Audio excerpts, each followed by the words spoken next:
Okay, hello, welcome back to another game of chess. We're playing e4 as per flipping usual. My opponent goes for a Sicilian. We're playing the Mangarini, of course. The Mangarini Sicilian, and then b4. After knight to c6. I've got a funny feeling they're not going to accept.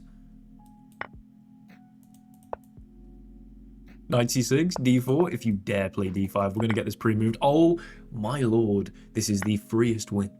Now, d5 is the best move, the most popular move and the best move, but it's the move that I want to see, because now we can play the most venomous move, maybe in chess, knight to a3. 70% of all games entail an immediate mistake here, one of e6, e5, knight f6, all of these are mistakes. Oh, look at that. Oh, look at that. Knight to b5, we're going to go in, we're going to threaten this fork here, and we're going to absolutely crush this guy with some disgraceful preparation. Some disgraceful preparation indeed. The question now that we're asking is, what the hell are you going to do about this fork? You're going to play bishop to d6. Hold on. I think, now this is kind of annoying, because if they'd gone queen d8, we would have just had a very easy win. Although, to be fair, it wouldn't have been great content. Queen d8, we would have been able to go with d5, they move the knight, d6, then go into c7. I mean, the game's basically over. There's an 11-move mate, I think, with bishop b5 maybe at some point. Maybe 12 or 13 moves, but basically, that would have been a quick win. Bishop d6, a little more resilient. Now, I believe when e6 is played, we go knight b5, and then they go bishop d6. There's an idea to go queen g4. Yeah, I think, maybe. Whereas in this position, obviously queen g4 is not a candidate move. That would just hang our queen. I think bishop c4 is our move. We developed the bishop with tempo on the queen, very active, of course, not hanging the bishop, because we'd be able to not only take their bishop in a beautiful little deflection tactic, but also win their queen with the fork there. And so, of course, you're going to step off with check. But now, knight g2 here. We're going to prepare to castle. You are going to have to put that bishop right back there. Okay, hold on. I think we castle kingside, unpin this, and you've got a queen in the center of the board, a king in the center of the board. We've got some good development going on here. You cannot kick my knight because of this beautiful pin that we are exacting on the a pawn. We can get some tempo off this queen. I should have a slightly better position, and I think, unless I'm being insane, knight g3 and maybe rook e1. I like knight g3 though, because I think queen to h4, and there might be, I was looking at this possibly the other day. I was going through the Mangarini with someone that I work with one-on-one. They wanted me to do like a deep dive into the Mangarini, basically. Oh my lord. I think, I've got a very funny feeling that rook to a4 is a good move. Now, I could be getting so confused. I looked at this position possibly once, maybe a couple weeks ago, but this idea stuck with me. The idea that, you know what, fundamentally, we're getting ourselves castled, we're getting some tempo off the queen, we're getting some nice development going on here, you know, we're playing in the center, things are looking good, but rook to a4 here, setting up just this patrolling of the fourth rank here, and basically saying, I believe, that we're going to be able to take this with the threat of bishop f7. I mean, I didn't really look into the idea any further than just noticing, oh, rook a4 is a good move. I'm pretty sure this is the position now that I'm looking at it here, with rook a4. I mean, this is outrageous. This is absolutely outrageous. If this turns out to be Stockfish's best move, or at least one of them, this is, I mean, frankly disgusting. Bobby Fischer would have a thing or two to say about the level of prep that Will Taylor Chess is bringing. I mean, I'm ruining chess, basically, but ideas like this is a Richard Rapport style bit of prep here. Move 14, rook a4. Hell yeah, I sincerely hope, for the sake of content and also my elo, that I'm not getting confused here. Now, the question is, what are you going to do? Of course, as is the question in literally every position. Kingside castles seems pretty natural, but surely there's ideas of a bishop f7, you know? The king is checkable constantly. If you castle or if you don't castle, you're checkable to this discovery. And I feel as though we should be able to maybe even march through here. There could be an idea where we push. Let's say castle's here and we push, and then you go, I mean, literally, is it knight d8? Where the hell else are you going? And then I push again, and we attack this knight, and then if you move this knight, we take here and win the queen. There's some freaky idea like that, possibly. They take here, though. Interesting. Opening up this e-file looks kind of pleasant. Obviously, they're putting their own pawn in the way of this now. I'm still thinking d4, because if castles, do we actually have this idea of push to excavate this, then push again to excavate this, doing so with tempo on both of these knights, and then eventually, I mean, this would be a filthy idea. The question is, I mean, I guess, are you threatening something like this, or are you going to move the queen before castling? That would seem like a good idea. But surely taking here, I've got a passed pawn that can genuinely start moving down the board. I think this has to make some sense. D takes, we've somehow got a passed pawn. They do have two connected passed pawns on the outside of the board here. This shouldn't work, should it? If I go d5 here, and you take, and I take your rook, and you take my bishop, I take your knight, you take here, if you don't, then I take your bishop. Yeah, I think, right, hold on, there's crazy tension here, but a6 might be a little slow, because yes, you've got some tempo here, there's a little chain of captures you can go along, but this is pinned, and I get the rook. So I'm thinking if d5, I mean, if you move the knight, as I say, maybe like a knight here, ooh, actually, is that a bit more confusing? No, but then maybe there's something disgusting where I go like knight d6, throw away a knight, bishop b5, throw away a bishop, and then take the queen in the end. We're getting some interesting ideas. If here and you take this, I take your rook, you take my bishop, I take your knight.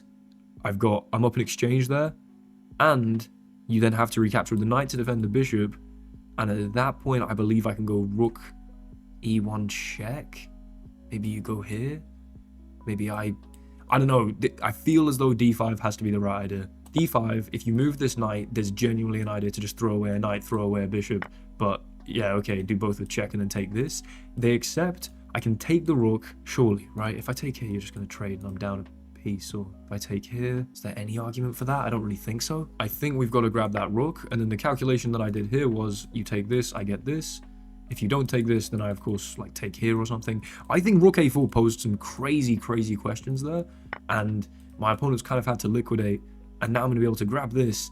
And I've got a rook for a couple pawns and a bishop, but I've also got the craziest infiltration and continued tempo here. This surely should be good for me. I also maybe have this, but then you just castle. Yeah, very possibly. Okay. Interesting. Probably like rook e1 seems like a bit of a no-brainer here, because your only real move is bishop to e6, and then at that point, do I not have something like knight f5? Like knight f5 right now, you can just take this. Is there any other candidate move aside from this? Maybe bishop a3. Hold on, we really could be cooking something up here. Bishop a3 cuts this diagonal and doesn't let you castle. I mean, I'm starting with rook e1. This has to be an improvement. Bishop here, I like this. I also like this. We've got the pressure along here. I do not want to let you castle. I mean, honestly, queen d6 is outrageous as well. Queen d6 is really outrageous, actually. With the threat of takes, takes, takes. You move the king and I win a rook as well. Hold on. Queen d6, is that what I'm going to go for? I also really like knight f5. I like queen d6, I like knight f5, I like bishop a3. Queen d6 does seem the most forcing. You don't have a king move. Oh, I guess you'd have queen d8 in some instance, maybe? The reason I like knight f5 is because once you move the queen, I can take here. Unless I can't, because there's just this. But then, like, a check. Maybe I just start with this. Maybe queen d6, you go queen d8. Then what? Then I go check, takes here, queen e7. I don't know, maybe I start with bishop a3. I really like starting with bishop a3, I think. Not letting you castle. Okay. Okay. We don't let him castle. We keep the rook in here. We lock this rook away from the game right now. This is beautiful. This is beautiful. The kind of pressure that I'm currently putting on from absolute range. I feel like Michael Vernon Page right now. We are absolutely, I mean, we're staying out the pocket. We are coming in and stinging. We are sniping at this king. And I think there's going to be outrageous ideas of queen d6 following up. I mean, you should be getting, this could be an absolute masterclass. Or I've missed several ideas and it makes no sense. But the lack of ability to castle, you cannot move this bishop legally, of course. Go over the queen, okay. Yeah, that makes sense. But we still cut the diagonal, so I'm still pretty happy. If here, you've got to play king takes. That doesn't, I want to keep the queens on the board, obviously. Maybe queen h5 with the threat of taking this. What else does that come with the threat of? Maybe here and then this, or I could start with this now that you can't castle. This is pinned as well. Hold on. Here, just queen d7 possibly. I do like queen h5. g6. Okay, I'm going queen h5. The threat is, of course, to take on e6 because this pawn is now pinned. If you play g6, you're really softening these dark squares. And I feel as though I can move my queen again with tempo because we can pin the knight and threaten the b7 pawn, excuse me. I'm going to b5 with my queen. I'm either seeing everything playing like a genius right now or missing several things. I'm hoping it's the former. I really do feel like, look, this bishop can't move, this bishop literally can't move, this knight maybe can move, but probably can't for tactical reasons. You know, you can hardly move your king. The rook's kind of got no moves as well. I just need to be vaguely careful of back rank threats if I end up lifting the rook up, but I do always have knight f1 probably, and it's going to take you a couple moves to threaten that, so g6, nice. This was what I was thinking. This was what I was thinking, although actually I'm not threatening to take this. I'm threatening to take on here though. I like sliding across here. I like pinning the knight. I mean, now we've got no legal moves, no moves that aren't immediate blunders, 2 completely nonsensical moves, no moves that aren't blunders. You can't move your pieces. You've just got to move with the queen here, maybe queen d7. Then do I go like this? And, oh my lord, this could be getting disgusting. This could be getting really disgusting. Genuinely, if you... Oh, hold on. You do hold this, sure. I mean, knight here, right? Knight here, right?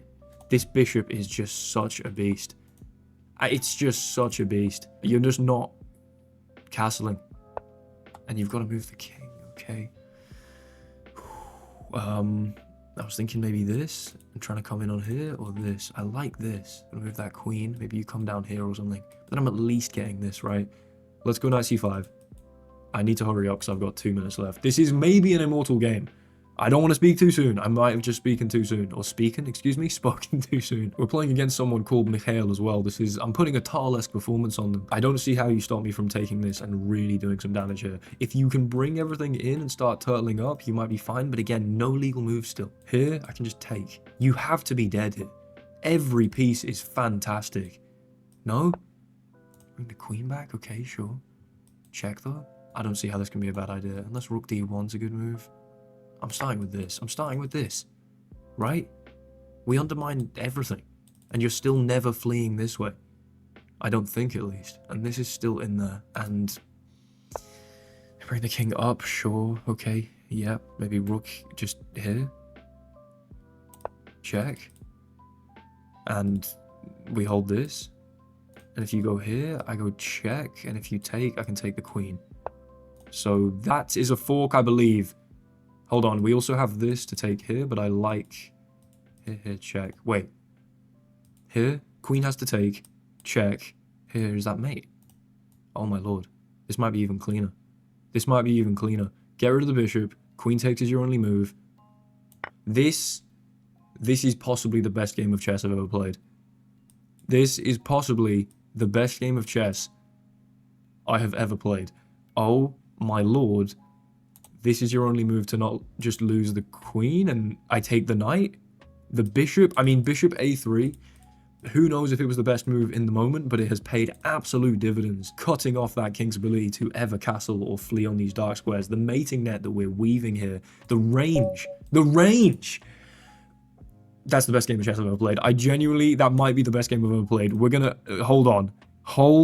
Just before we get back to the video, I'd like to take a brief moment to thank the sponsor, Nocti AI. Nocti is a human-like chess AI designed to play like a human because it's trained on over 1 billion games taken directly from the Lichess database. This of course makes it a fantastic sparring partner if you're looking to improve. One of my personal favorite features is over here we can click on repertoires, and Nocti has 25 Nocti pre-made repertoires, so you can check these out of course, but you can create your own repertoire, as of course I've done here with the Blumenfeld Scotch, and then we can use Nocti, here you can see, to select an opening book, and we select our own Blumenfeld Scotch here. Let's play, and you can see, oh, I took this directly from the Blumenfeld Bible. There's no way I'm about to make a plug within an ad read. That's crazy. So actually, check out the Patreon if you're interested. That's not.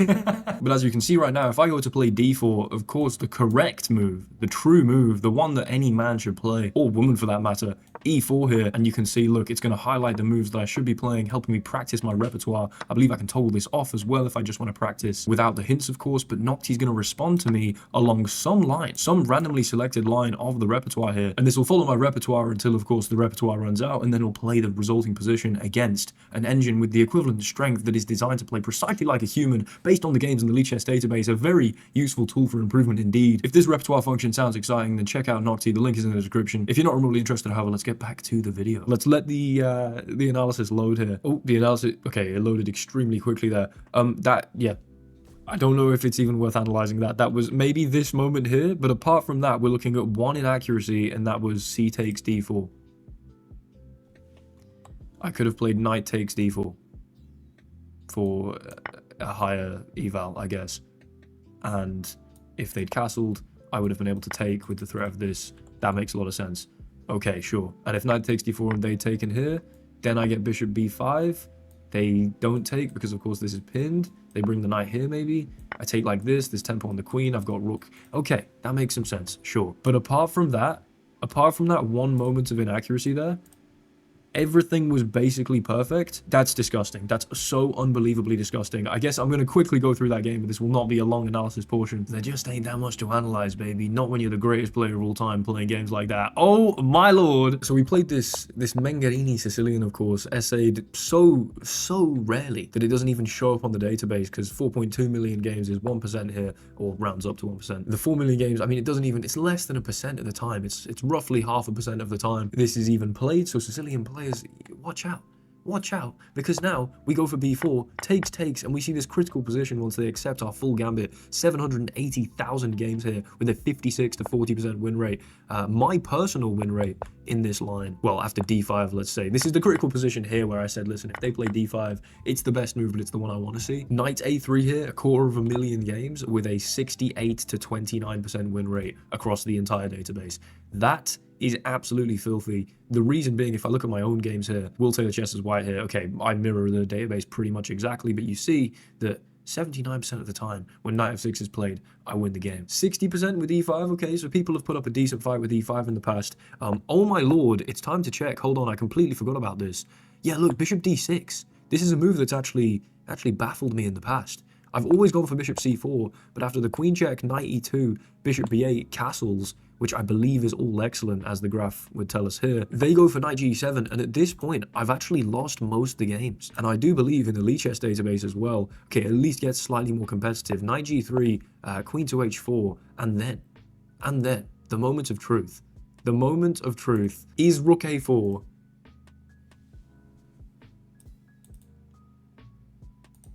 That is the dirtiest prep I've ever. Rook a4 is outrageous. Rook a4 is absolutely outrageous. I mean, the database is likely useless to us now. If you play a logical look in castles, am I correct in saying, okay, it likes d takes e5 with this threat, I guess? I was kind of considering, wait, hold on, what? You can just take here first and then go for this? Why? Is the queen trapped? The queen's not.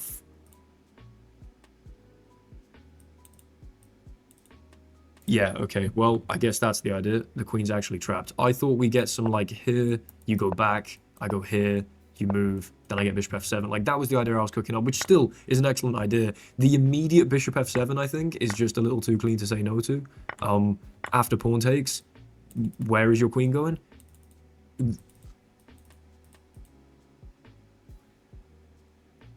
Yeah, I mean, I don't really have any words for that, actually. I completely forgot about this rook a4 idea. Of course, I could have taken with the knight, as I briefly covered, but then d5, we're opening up that diagonal. They need to do something. Oh, sorry, not the diagonal, but the fourth rank that we're patrolling here. They need to do something about it. It kind of makes sense that they tried to get the rook off of their case. That tactic was unbelievably scary. They picked this up, but at this point, even though, materially speaking, it's dead equal, a rook for a bishop and two pawns. In fact, the bishop and two pawns can often be better, but I'm so unbelievably winning because rook e1 check, bishop e6.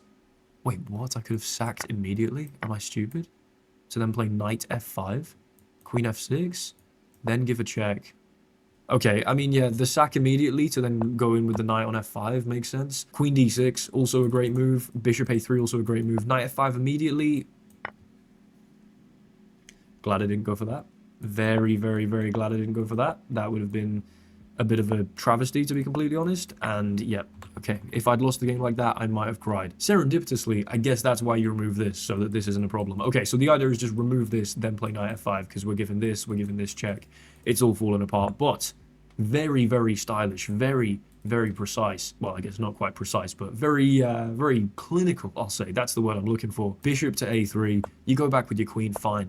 I'm going over here. Queen h5, I'm threatening to take your bishop. Here, slide across to b5. Absolute knight to here, threaten to win the queen. The king moves. I have queen b6, and if you go here, then presumably rook d1, yeah, sure. And if you go here, then I take this. And if you take, I'm going here, not here, excuse me, but to f6. Okay, there are crazy, crazy lines here where then you have to take with the queen and get... Oh my lord, you don't even... Yeah. Obviously, I wasn't seeing the mate in 16 there. I think it was quite clean to attack the queen. Pick this up, of course. which is the best move. It's a mate in 12. We go rook d1. They go back. And then absolutely no. Why did I not find that? Takes. Oh, I'm an idiot. Takes with the queen. Only move is to take. Then I guess I go check. And am I going rook b8? Oh my lord, you're joking. I go rook b8. If you take with the queen, it's just rook b8. You don't even take that. Oh, what? And if you're slightly more resilient, then do I just go like this? No, hold on. Where's my mate there? Yeah, rook e1. Okay, yes, 6. So then I do this, and then that's mate. All that's mate. Queen c6 would have been more stylish. If I was being slightly more romantic, I mean, I guess I'd have found this, but this is still unbelievably excellent because if you take with this is just mate. Obviously, the queen sack would have been far more stylish. That is absolutely my bad. But, you know, you can't really... That's complaining about that after seeing that game. We finish on this move. It made them resign. Rook takes b8, resignation. I mean, this is the move that forced the game to end in the quickest way possible. An outrageous sacrifice. That rook that we opened up initially, lifted to a4, went into a8, and then played the hero's role of winning us the game with the rook takes b8 sack here. I mean, this rook is the absolute MVP. Michael Van Page MVP. We're getting some serious callbacks here. What an unbelievable game. Thank you immensely for watching. If you enjoyed this video and you want to see more like it, then check out the Patreon. I can't promise the games will always be of this caliber, but they're damn close. Because every game I play is an absolute genius work of art on the board. There's a bonus video every single week posted on a Sunday on the Patreon, just like the one you've seen today. Patrons get their name included on the esteemed patron scroll at the end of all my videos, and discounts from stuff that I sell on the Patreon as well. If you want to support the channel, if you like these videos, if you learn a thing or two, if you're entertained for a brief 20 minutes of your life, and you fancy supporting this whole YouTube venture of mine, then check out the Patreon. It is the best way to do so. But if you're not remotely interested, if you're just here to lap up that free content, I still massively appreciate your viewership. Thank you guys so much for watching. I'll see you in the next one. Hasta la vista. Goodbye.